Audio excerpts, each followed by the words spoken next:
नमस्कार छात्रों, गलता लोहा कहानी का भाग 3 लेकर मैं उपस्थित हुई हूँ और भाग 1, 2 हम पूर्ण कर चुके थे। पूरी कहानी हमने अधिकतर देख ली है और महत्वपूर्ण कहानी है। कक्षा 11वीं में आपके पास बहुत सारे प्रश्न इस कहानी से पूछे जाते हैं। शेखर जोशी की एक सामाजिक समस्या पर आधारित यह कहानी है और उसी कहानी का आज तीसरा भाग हम देख लेते हैं। किस तरह से मैंने आपको यहाँ तक बता दिया था कि मोहन और धनराम अपने बचपन के दिनों को याद करते हैं। मोहन कनस्तर पर बैठे हैं। धनराम जो है एक लोहे की छड़ी को आकार दे रहे हैं। हसुए के फाल को बेंत से निकालकर भट्टी में तपाया और मन लगाकर उसे धार गड़ दी। गर्म लोहे को हवा में ठंडा होने पर काफ़ी समय लग गया था। धनराम ने उसे वापस बेंत पहनाकर मोहन को लौटाते हुए जैसे अपनी भूल चूक के लिए माफ़ी मांगी हो। बेचारे पंडित जी को तो फुर्सत ही नहीं रहती, लेकिन किसी के हाथ भिजवा देते तो मैं तत्काल बना देता। अब कहानी कहाँ से प्रारंभ हुई थी? कहानी यहाँ से प्रारंभ हुई थी कि मोहन अपने खेतों में जो था, खेतों से घास फूस काटने गया था, परंतु उसने देखा कि जो औजार वो ले जा रहा है वो क्या हो रखा है, कुंद हो रखा है, अर्थात उसकी धार तेज नहीं है। इसलिए वो शिल्पकार टोले की ओर पहुंचा और धनराम के आफर में जा पहुंचा। इसलिए धनराम ने भी उसे तेज कर कर अपनी पूरी बचपन की याद उन्होंने इसी स्थान पर पूर्ण की और उसे वापस लौटा दिया। और अब धनराम कहता है कि बेचारे पंडित जी को फुर्सत होती, फुर्सत नहीं तो किसी के हाथ भिजवा देते, मैं तत्काल में उसे समय तेज करके दे देता। मोहन ने उत्तर में कुछ नहीं कहा, लेकिन हंसुए को हाथ में लेकर वह फिर से वहीं बैठा रहा, जैसे उसे वापस जाने की कोई जल्दी ही न रही हो। सामान्य तौर पर ब्राह्मण टोले के लोग शिल्पकार टोले में उठना बैठना नहीं करते। किसी का कामकाज के सिलसिले में यदि शिल्पकार टोले में आना ही पड़ा तो खड़े खड़े बातचीत करके उसे निपटा लेते, अर्थात पूर्ण कर लेते। ब्राह्मण टोले के लोगों को बैठने के लिए कहना भी उनकी मर्यादा के विरुद्ध समझा जाता था। पिछले कुछ वर्षों से शहर में जा रहने के बावजूद मोहन गांव की इस मान्यताओं से अपरिचित हो ऐसा संभव नहीं था। धनराम मन ही मन उनके व्यवहार से असमंजस में पड़ गया, लेकिन प्रकट में उसे कुछ नहीं कहा और अपना काम करता रहा। अब किस तरह से धनराम को असमंजस तो था कि मोहन का व्यवहार कुछ अलग भी है। मोहन को क्या पता नहीं है कि गांव के लोग जो है वो शिल्पकार टोले के इधर नहीं आते। फिर भी वह अपने काम से काम करता रहा। उसने पूछने की कोशिश भी की, परंतु वह चुप हो गया कि वो ब्राह्मण टोले का है मोहन और मैं क्या हूँ शिल्पकार टोले का, फिर भी ये मेरे साथ बैठा हुआ है। अब क्या हो रहा है आगे? लोहे की एक मोटी छड़ को भट्टी में गलाकर धनराम गोलाई में मोड़ने की कोशिश कर रहा था। एक हाथ में संडसी पकड़कर वह दूसरे हाथ में हथौड़ी की चोट मारता तो निहाई पर ठीक धार से सिरा न फंसने के कारण लोहा उचित ढंग से मुड़ नहीं पा रहा था। मोहन कुछ देर तक उसे काम करते हुए देखता रहा। फिर जैसे उसका संकोच त्याग उसने दूसरी पकड़ से लोहे को स्थित कर लिया हो और धनराम के हाथ से हथौड़ा लेकर न पितली चोट मारने में अभ्यस्त हाथों से धौकनी फूंककर लोहे को दोबारा भट्टी में गर्म करने और फिर निहाई पर रखकर उसे ठोकते पीटते सुघड़ गोले का रूप दे दिया। अब क्या हुआ? लोहे की एक मोटी छड़ को धनराम कब से गोलाई का आकार देने की कोशिश कर रहा, परंतु उससे नहीं हुआ। मोहन ने उसके हाथ से छीना और उसको एक अच्छे से गोला आकार दे दिया।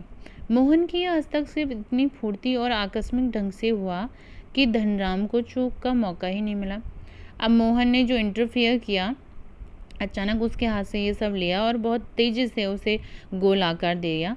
मोहन को बोलने का कुछ मौका ही नहीं रहा और वह अवाक मीन्स बिल्कुल बिना कुछ कहे हुए, बिना कुछ बोले हुए मोहन को इस तरह से देखता रहा। उसे मोहन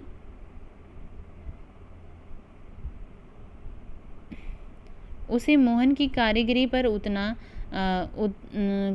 पर उतना आश्चर्य नहीं हुआ जितना पुरोहित खानदान के इस युवक के इस तरह काम करने पर हुआ। वो बिल्कुल चौंक गया धनराम कि ये पुरोहित खानदान का है और इस तरह से आकार उसने दे दिया है। कुछ बिना बोले ही बिल्कुल आश्चर्यचकित हो गया धनराम। उसकी भट्टी पर बैठकर हाथ डालने पर हुआ था। वह शंकित दृष्टि से इधर उधर देखने लगा।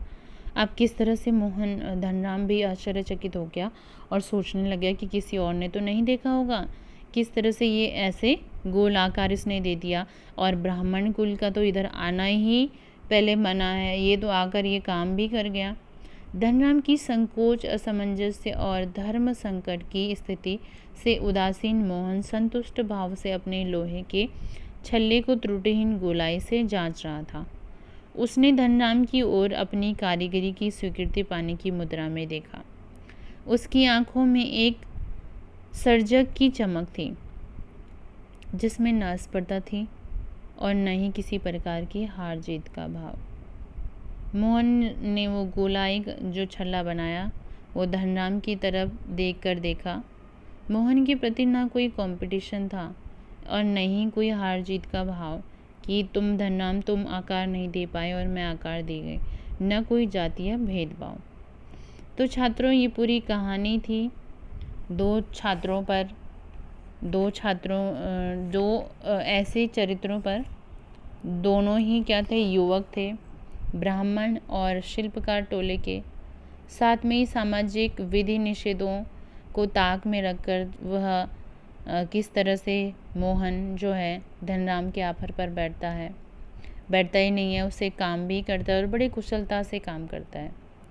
यहाँ पर जो मोहन का जो व्यक्तित्व दिखाया गया है वो जातिगत आधार पर निर्मित झूठे भाईचारे की जगह मेहनत कशों के सच्चे भाईचारे की ओर दिखाता है और भाईचारे का प्रस्ताव भी देता है, मानो लोहा गलकर एक नया आकार ले रहा हो। अब यहाँ पर गलता लोहा जो कहानी का शेखर जोशी जी ने कहानी का नाम दिया है वो इसी पर आधारित दिया है कि यहाँ पर मोहन जो चरित्र है, मोहन का जो व्यक्तित्व है, उसने जातिगत भेदभाव को झूठा साबित कर दिया। भाईचारे की मिलजुल कर मेहनत कशों अर्थात मेहनती लोगों के भाईचारे का जो उदाहरण यहाँ पर दिया है, और साथ में ही ऐसा कहा कि मानो जो क्या हो, ये जाति प्रथा है, ये जो झूठे जो हमारे सामाजिक जो प्रथाएं बनाई गई हैं वो गलकर क्या बन गई हो, एक नया आकार बन गए हो। सो छात्रों, पूरी कहानी हमने देखी। पूरी कहानी में एक उदाहरण के रूप में समाज में जातिगत विभाजन के कई कोणों पर टिप्पणी कहानी में हमें दिखी। यह कहानी जाति प्रथा पर करारा व्यंग थी और वास्तव में उसकी वास्तविक अर्थ जो गंभीरता उतनी ही अधिक है। लेखक ने कहा है कि बड़बोलापन नहीं होना चाहिए। गंभीरता से हम किसी भी चीज़ का उत्तर दें, गंभीरता से अगर बोलें तो वही होता है। लेखक ने कहा है कि पूरे पाठ को अगर मैं कहूँ, पूरे पाठ को जहाँ हम देख पाते हैं उसमें हमें ये दिखाई देता है कि एक मेधावी छात्र किंतु निर्धन है, ब्राह्मण टोले का परंतु फिर भी निर्धन है। मोहन किन परिस्थितियों के चलते उसकी मनोदशा कहाँ पहुँच जाती है, एक नौकर की भांति वो हो जाता है। किस तरह से उसके लिए वो जाति अभिमान, जाति का घमंड, ब्राह्मण जाति का घमंड अब बेईमानी बन जाता है। किस तरह से रमेश भी उसी की जाति का ब्राह्मण है परंतु वो बेईमान साबित होता है।